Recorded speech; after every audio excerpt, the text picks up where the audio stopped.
The Chiefs' receiver renaissance. How Kansas City finally built the weapon arsenal they've been chasing since trading Tyreek Hill. What does it take to replace a generational talent? How many draft picks, free agent signings, and developmental projects does it require to fill the void left by one of the most explosive receivers in NFL history? For the Kansas City Chiefs, the answer has been 3 years, countless resources, and a whole lot of trial and error. But finally, mercifully, it appears Brett Veach's front office have cracked the code. After years of watching Patrick Mahomes carry mediocre receiver groups to championships through sheer force of will and Travis Kelce's Hall of Fame brilliance, Kansas City has assembled the deepest, most talented receiving core of the Mahomes era. And the timing couldn't be more perfect. Because at 3-3 and facing questions about their dynasty's longevity, the Chiefs are about to unleash an offensive arsenal that should terrify the rest of the NFL. Let's rewind to March 2022, when the Chiefs made the franchise-altering decision to trade Tyreek Hill to the Miami Dolphins. That move sent shockwaves through the league and sparked immediate questions about Kansas City's ability to remain elite without their game-breaking speedster. Hill wasn't just a great receiver. He was a cheat code who forced defenses into impossible coverage decisions and created explosive plays that other receivers simply couldn't replicate. His departure left a massive void that the Chiefs have spent the last 3+ years desperately trying to fill through every avenue available: the draft, free agency, reclamation projects, and developmental prospects. The immediate aftermath of Hill's departure was underwhelming. To put it charitably, Kansas City cobbled together a receiving core featuring Juju Smith-Schuster, Marquez Valdes-Scantling, Justin Watson, and Mecole Hardman, a collection of players who range from serviceable to why is he getting meaningful snaps? Smith-Schuster provided reliable possession receiving but lacked the explosiveness to threaten defenses vertically. Valdes-Scantling had elite speed, but hands made of concrete and route running that left much to be desired.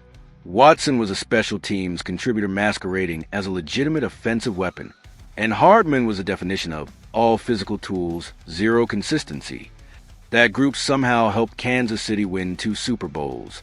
But let's be brutally honest about how that happened. Patrick Mahomes is the best quarterback on planet Earth. Travis Kelce was still in his absolute prime and operating as the league's most dominant tight end, and Andy Reid's offensive genius manufactured just enough production to survive. The Chiefs won despite their receiver limitations, not because of them.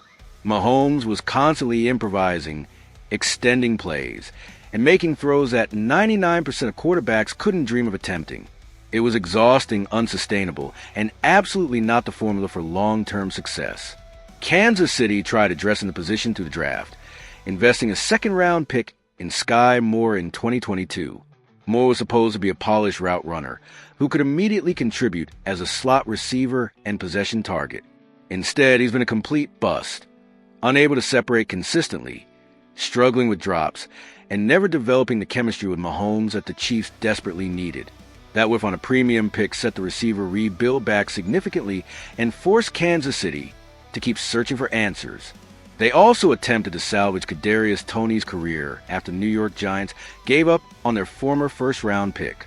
Toney had elite physical tools, speed, agility, yards after catch ability, but came with massive character concerns and a history of injuries and inconsistency. For a brief moment, it looked like Kansas City's offensive system might unlock Toney's potential. He had a few explosive games, including a playoff performance where he looked unstoppable. Then the drops returned, the injuries piled up, the effort questions resurfaced, and Toney flamed out spectacularly. Another swing and miss. The 2024 draft represented Kansas City's most aggressive attempt yet to solve their receiver problems. They invested a second-round pick in Rashee Rice, who immediately showed promise as a reliable target with excellent hands and route-running ability. Rice's rookie season was genuinely encouraging.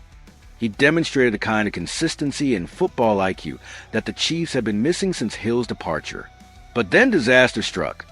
Rice suffered a serious injury last season, followed by legal troubles that resulted in a 6-game suspension to start 2025. Just when Kansas City thought they'd found a foundational piece, he was unavailable for significant stretches. Kansas City also used a first-round pick on Xavier Worthy, the blazing fast receiver from Texas, who ran a record-breaking 4.21 40-yard dash at the Combine.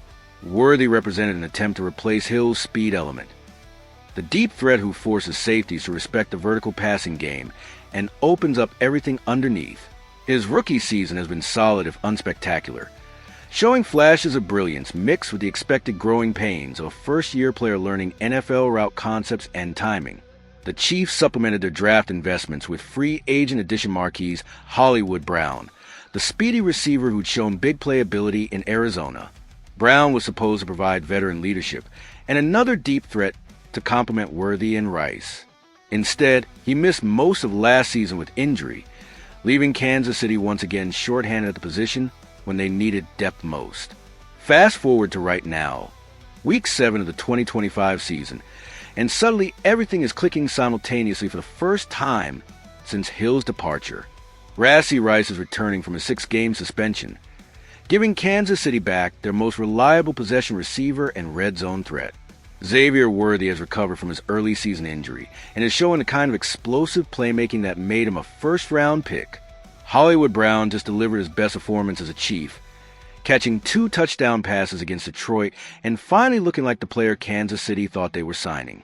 But here's what makes this receiving core truly special and fundamentally different from previous iterations. The depth is absolutely absurd. In years past, Kansas City's top 2 or 3 receivers were their only legitimate offensive weapons beyond Kelce.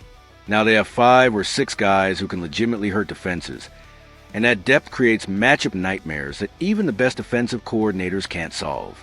Tyquan Thornton has been a revelation while filling in for injured and suspended teammates. The former Patriots receiver, who never lived up to his second-round draft status in New England, has found new life in Kansas City's system, averaging over 20 yards per reception and already scoring 3 touchdowns. That kind of explosive production from your 4th or 5th receiver option is absolutely devastating for opposing defenses. You can't dedicate extra resources to stopping Thornton when you're also worried about Rice, Worthy, Brown, and Kelce. Something has to give, and Mahomes is expert at identifying and exploiting whatever weakness defense is present. Juju Smith-Schuster's return to Kansas City has also been quietly excellent. He's currently 3rd on the team in receptions behind only Kelce and Brown, providing the reliable possession, receiving, and intermediate route running that keeps drives alive and allows Mahomes to operate efficiently. Smith-Schuster knows the system, has chemistry with Mahomes, and brings veteran leadership that helps the younger receivers develop.